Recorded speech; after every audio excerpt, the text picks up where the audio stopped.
Tips from Trestle is brought to you by eMenu Choice Point of Sale, Wizox AI, and Benny Keith Foods. Welcome to Tips from Trestle, the Senior Living Food and Hospitality Podcast. This podcast explores the senior living industry with a unique focus on food, hospitality, and the community experience. I'm your host, Aaron Fish. My goal for this podcast: educate, inform, and inspire leaders in senior living. How? By bringing the resident and customer experience to the front of mind in our industry. We should bring the passionate spirit of food and hospitality to everything that we do and everyone we serve each and every day. So what are we waiting for? Let's get to it. Today on Tips from Trestle, I'm joined by Allyson Schrier. Allyson is the co-founder and president of Zinnia TV and was a caregiver for her husband with dementia, who turned that experience into a career focused on helping both people with dementia and those who care for them. Allyson, thanks for joining me today on Tips from Trestle. It is my pleasure.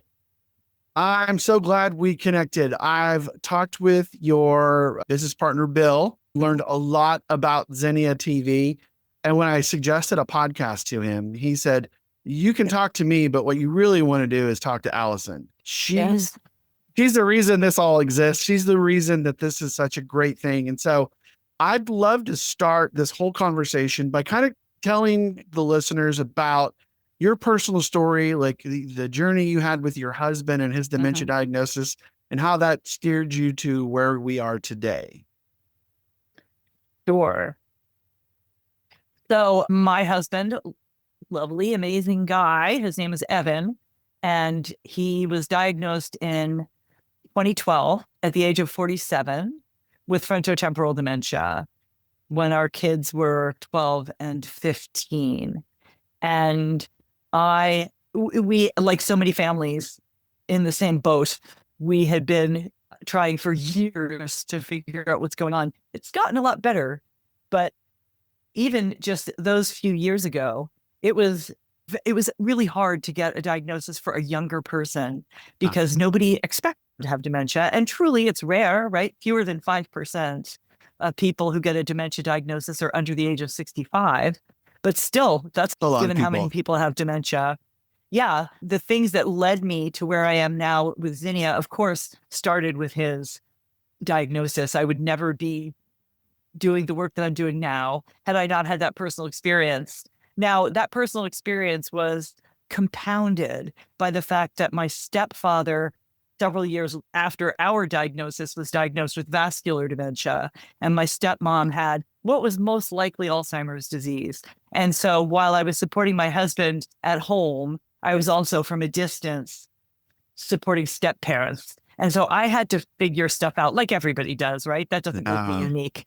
But I really took it very seriously, trying to figure out, like, what am I doing here? Which led me to doing a lot of reading and talking to experts. And I started taking certification classes through Teepa Snow's network. And so I would fly out to North Carolina and attend classes when I could make that happen. This was all after my husband had moved into long-term care. And I decided that maybe my career pivot, because my background's in technology and nobody wanted me, somebody who'd been a stay-at-home mom for 15 years, right, to go back into technology. What would I do? I had to do a career pivot. And I decided that my pivot would be that I would try to help other caregivers by educating them about the things I wished that I had known out of the gate, which is why I took those certification classes. I wound up then getting certified within Washington State to teach classes that are required for anybody who works in long-term care. So these are full-day dementia and mental health classes. So while I was on my own doing lectures at libraries and churches and community centers about what is dementia and how do you deal with it at home, I was working in long-term care, which led me to a job at the University of Washington, where I worked with a group called the Memory and Brain Wellness Center, which was part of the Department of Neurology. And there I helped launch and then manage an education program. But this time, instead of caregivers, professional or family, the students were primary care providers. So we were helping doctors become better equipped to detect, diagnose, and support people living with dementia. So it was my husband's dementia that was the catalyst for me to want to do all of this education that led to me being an educator. Wow. When we first talked, you kind of told me the abbreviated version of that. But what you didn't share, or at least I don't remember you sharing, were his age, which is a year younger than I am, and the age of your children, which is exactly the same ages of my two boys. And so hearing that and just trying to imagine either being the caregiver or being the one having to be cared for and living with that at this age, it just is, for me, dumbfounding to even try and wrap my head around that. And to take what somebody could see as a negative and turn it into such a great positive and way to kind of, I guess, reinvent yourself is such a great story. Oh, thanks. Yeah. Some other time we can talk about what is life like when somebody is 47 and has dementia.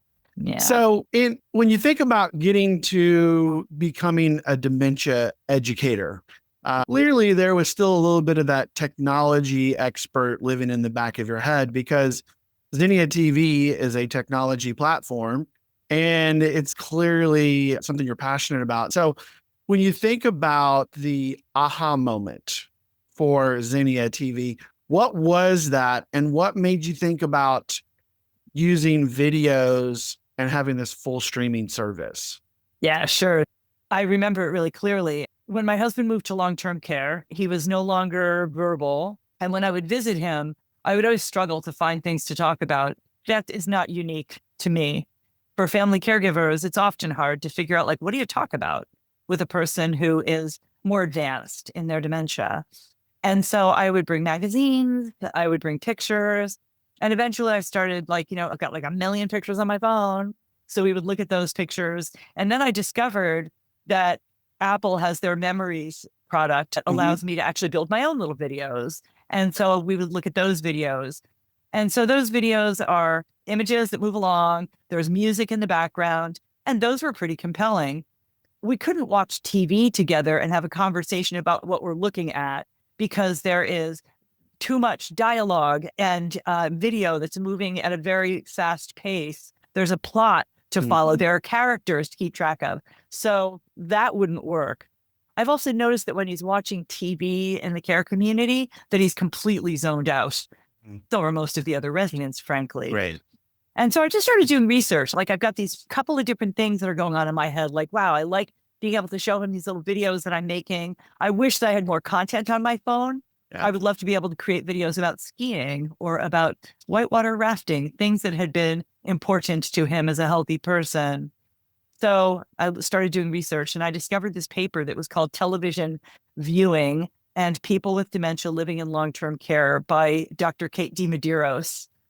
And what they did during the research that they did is they showed people living with dementia a bunch of different television shows, and they tried to assess what is better or worse for people living with dementia. They looked at I Love Lucy. They looked at Bob Ross doing Payday. They watched news.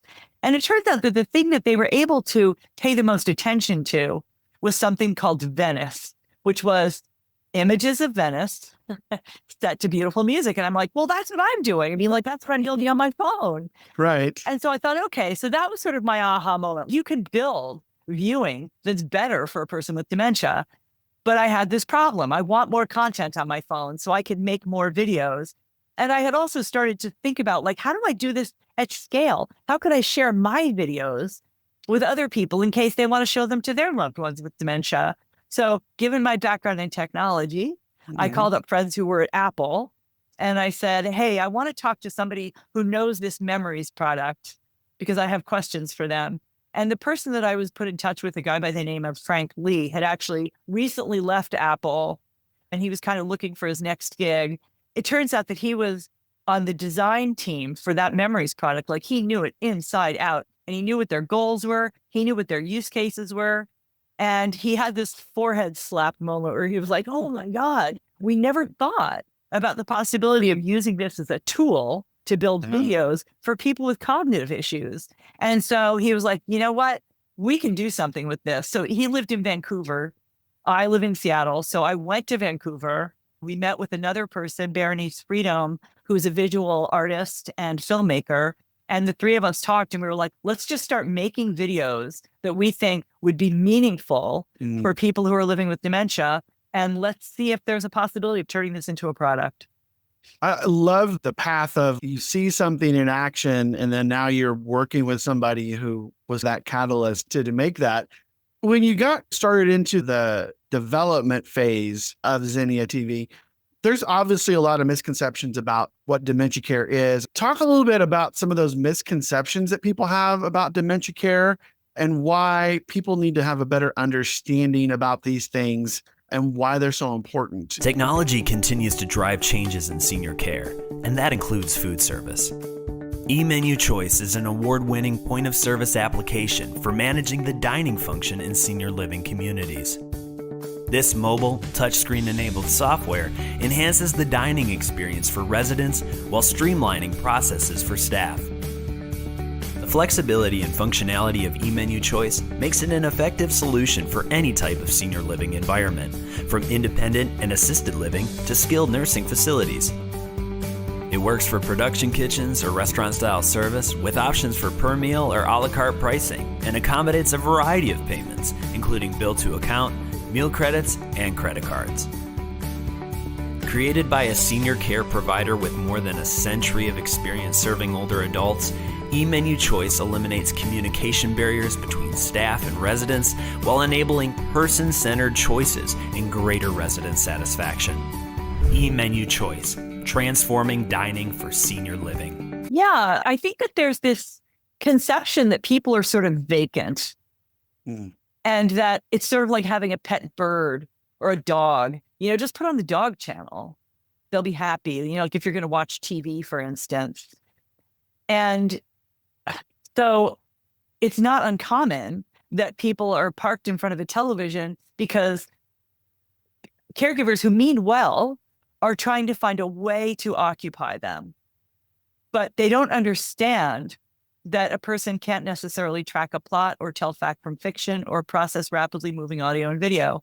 I did a presentation yesterday at a conference with the Michigan Assisted Living Association.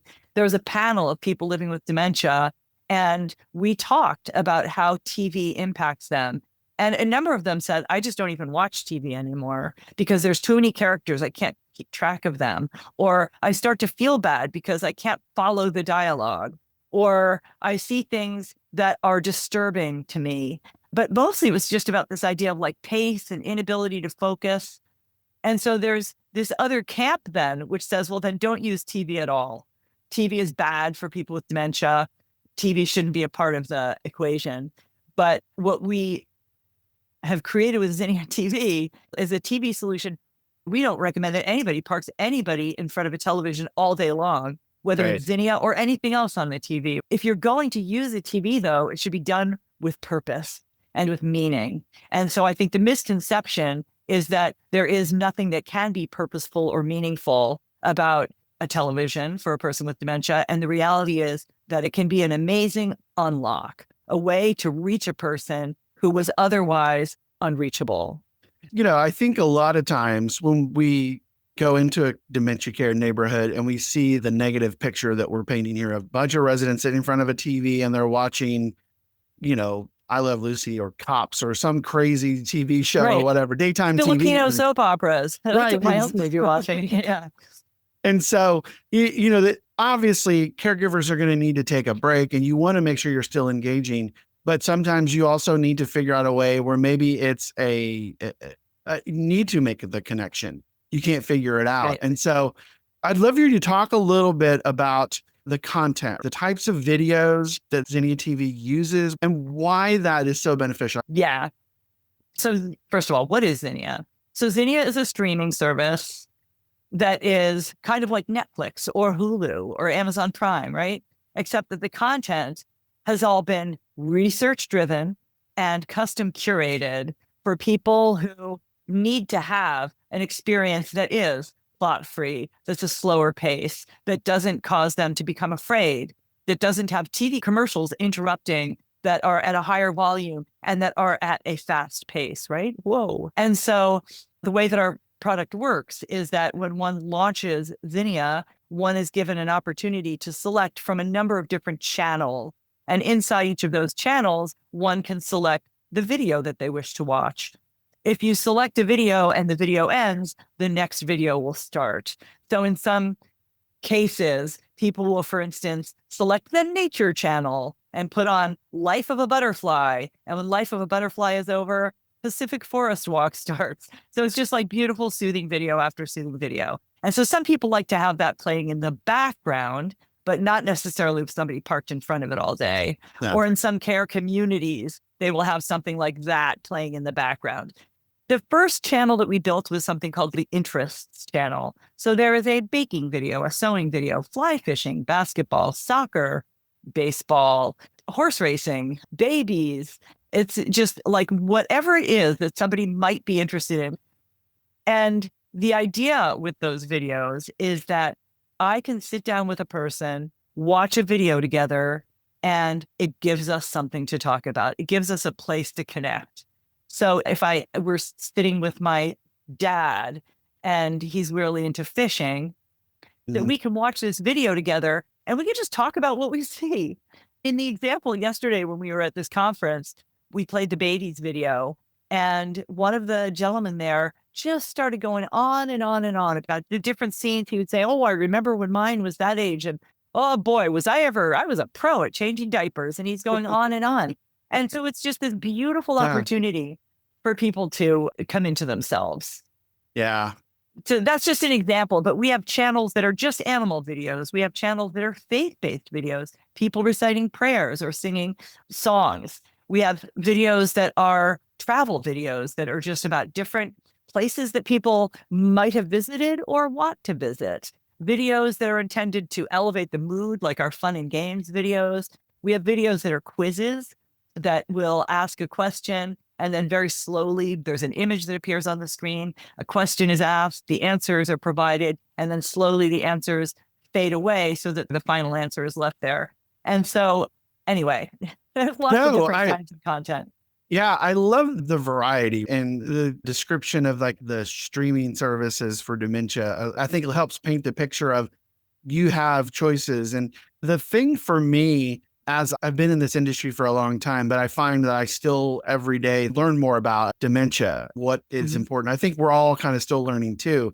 But the idea, and I think about this when I think about the dining aspect of working with dementia neighborhoods, reminiscence and personal connection, right? I think that's so important. Like that's how it all works. That's how we can really help those residents. And so when you think about those two things, what's the impact that that has on the content? For over a century, Benny Keith has been a trusted leader in the food service industry. As a broadline distributor, we offer an extensive selection of products, delivering to 21 states through 10 distribution centers. We can help you create a thriving culinary culture by pairing quality products with customized solutions that elevate your residents' dining experience. Our team of registered dietitians provide unmatched customer service by modifying menus, selecting recipes, ensuring regulatory compliance, and more. Quality, value, and service are at the heart of everything we do. Benny Keith Foods puts the care back in healthcare. Well, it has a huge impact on the content because we try to, so with that interest channel that I told you about, the intention is to have there be so much content that we will have things that spark people. So let's go to that reminiscence piece first. I'll just share two really quick anecdotes. We were extremely fortunate out of the gate before we even had our app. We had a benefactor who provided funding that was matched by the Canadian government that allowed us to do 2 years of research at the University of British Columbia in conjunction with Vancouver General Hospital. They shot a video, the researchers did, of something that they wanted us to see. And this was a gentleman who is living in the hospital, because this is a story that plays out all too often. He's been brought to the hospital because he had an episode where he was frustrated and angry and they didn't know what to do with him. And so he was dropped off at the hospital and now the care community won't take him back. And so the family is like, where does he go? But for now, he's living in the hospital and he's not very happy about it. And so in this video, what we see is that he comes into the room where they've got Zinnia projected on a wall. And they know this guy and they know that he's crazy about cars. So they bring him to this room and you can see he's got caregivers on either side and he's angry. And Zinnia is playing on the wall and he sees the cars and he immediately softens and he goes up to the wall and he is suddenly the expert in the room. And he starts like getting professorial, telling everybody about what they're seeing on the screen. He's tapping into his expertise. So it's about more than reminiscence. Yeah. Yes, he's reminiscing. And it could just be that he's watching it by himself and it makes him feel good to watch TV. But it also gives people an opportunity to be normalized, right? To be a part of the conversation. And then a similar kind of story, we have these quizzes that I told you about. There's one called the American Literature Quiz. A person who does care as a volunteer in different communities reached out recently and she shared this story with me. And she said, there's this guy. He used to be a writer with the LA Times. He's nonverbal, in a wheelchair. He's invisible. Like nobody really pays attention to this guy. And she said, but I brought up this American Literature Quiz because I thought, he was a writer. He's probably into books. This might be a nice thing for him to watch. And she said, much to my and everybody else's shock, when the first question comes up and it's about a book that features the character Tom Sawyer, she said, he shouts out, The Adventures of Huckleberry Finn. And he answered every single one of the quiz questions. He shouted them out. His daughter was there, like tears coming down. And she said, so beautiful. Like this guy gets a dopamine hit. Like, look at me. I'm the guy. I'm the guy. I got them all right. And she said, but more than that, she said, Allyson, I've been going to that community for over a year and a half. And she said, and I will tell you, that was the first time that the staff saw him. Like they saw that there's somebody there.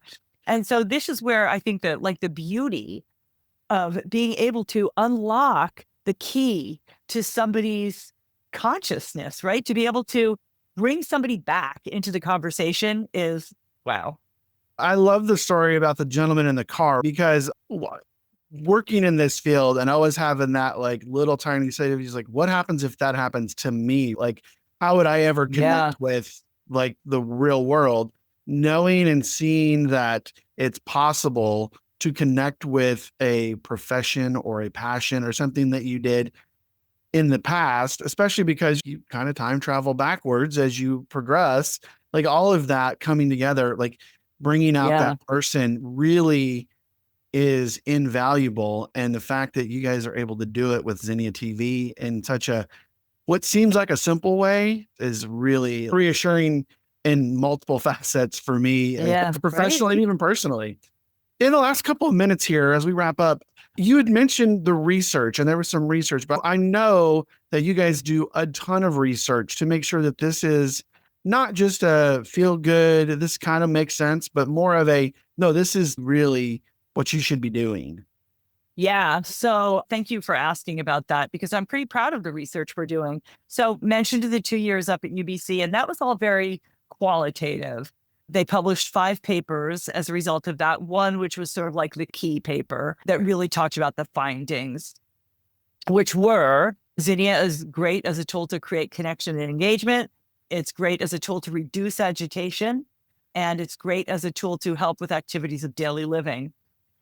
As a result of that research, we were invited to do follow-on research in Calgary, Canada, at a place called the Brenda Strafford Foundation, where they're doing quantitative research. So they're doing quantitative research to look at Zinnia as a tool to do 3 things. One is to reduce the use of antipsychotics. We hear this from people with wonderful regularity that rather than give her antipsychotic today, we showed her a Zinnia video and that brought her down. So we didn't need the antipsychotic. They're looking at Zinnia as a tool to reduce trips to the emergency room in long-term care. And they're also looking at Zinnia as a tool to reduce inter-resident aggression. We're doing a study right now in Massachusetts. It's through something called the Digital Health Sandbox, where this group in Massachusetts gave money to a long-term care community to conduct research where they're looking at Zinnia as a tool to bolster their enrichment programming. So they're using our quizzes, they're using our videos like as a catalyst to get activities going. And then another research project just started, and that's in Durham, North Carolina. So the Veterans Administration Hospital, in conjunction with Duke University, is looking at Zinnia as a tool to reduce delirium amongst vets who are hospitalized.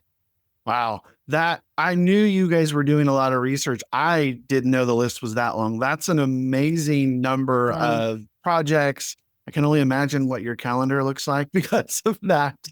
But I think that for me, the impressive part is that when you list all that off, there are so many different areas that you guys are able to touch, and your impact potentially could be enormous. And simply through what started from this personal story on like, how does Allyson connect with her husband?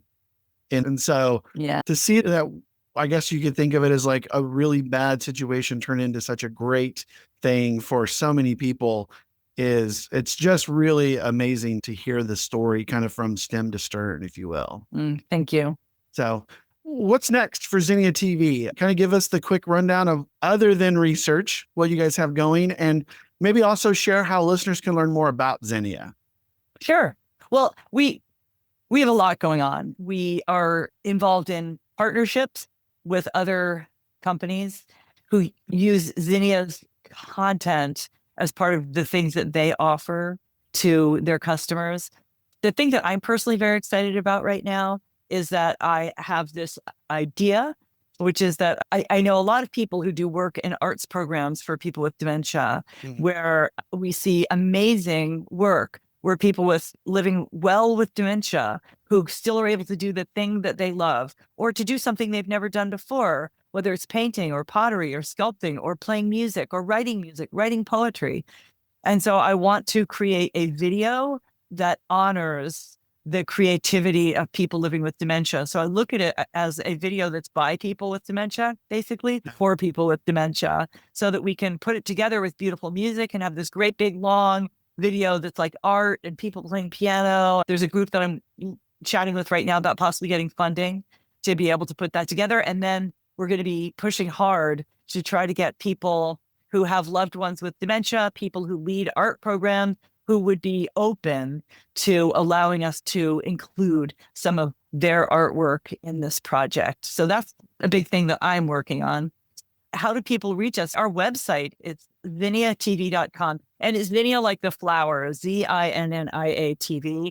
And that's because I am a mad gardener and I love zinnias, and not just how they look, but also that they thrive even in pretty crummy conditions. So that seemed like the right flower for Zinnia. So anyway, .zinniatv.com.